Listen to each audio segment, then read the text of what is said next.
আসসালামু আলাইকুম, কেমন আছেন আপনারা সবাই? আশা করি সবাই অনেক বেশি ভালো আছেন। আপনাদের দোয়া এবং আল্লাহ তাআলার অশেষ রহমতে আমরা অনেক ভালো আছি। তো আজকে আমাদের মেনুতে হচ্ছে ভর্তা, কাঁচামরিচ আর ধনিয়া পাতা মিক্স করে একটা ভর্তা বানাচ্ছেন আম্মু। প্রথমে আমরা ভর্তা বানাবো, তারপর আমরা গরুর মাংস রান্না করব ঝাল ঝাল করে। তো ভর্তা বানানোর জন্য আমাদের যা করতে হবে তা হচ্ছে পেঁয়াজ কুচি, কাঁচামরিচ এবং রসুন চুলায় দিয়ে কিছুক্ষণ টেলে নিয়েছে তেলের মধ্যে, তার উপর কেটে রাখা ধনিয়া পাতা দিয়ে দিয়েছিল। তারপর সেগুলো কিন্তু বেটে মিক্স করে তার মধ্যে লবণ দিয়ে দিয়েছিল পরিমাণ মতো, আর তৈরি হয়ে গেছে একটা মজাদার ভর্তার রেসিপি। এভাবে অবশ্যই ট্রাই করবেন, ভর্তা কিন্তু অনেক সুস্বাদু হয়। যাই হোক, এবার আমরা গরুর মাংস রান্না করব। তো গরুর মাংস রান্না করার আমরা প্রথমে মাংস এবং আলু কেটে রাখা সেগুলো একসাথে দিয়ে তার মধ্যে কিন্তু সব মশলা, মাংসের মশলাগুলো দিয়ে ভালোভাবে মিক্স করে ম্যারিনেট করার জন্য কিছুক্ষণ রেখে দিয়েছিলাম। তারপর কিন্তু এর মধ্যে আমরা একটু হালকা ঝোল দিয়ে কিছুক্ষণ কষিয়ে নেব।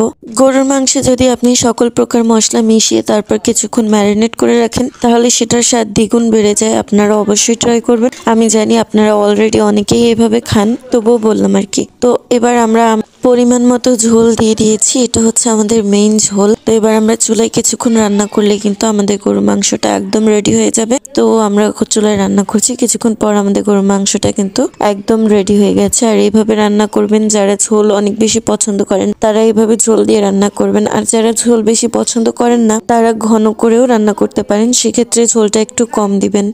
তো এই তো তৈরি হয়ে গেল আমাদের মজাদার গরুর মাংস রান্না করা। আর এটা কিন্তু খুব ঝাল ঝাল করে রান্না করা হয়েছে। যারা ঝাল খেতে পছন্দ করেন তারা এইভাবে রান্না করে অবশ্যই ট্রাই করে দেখবেন, খুবই মজা লাগে। ঘরের খাবার খান, সুস্থ থাকুন, আল্লাহ হাফেজ।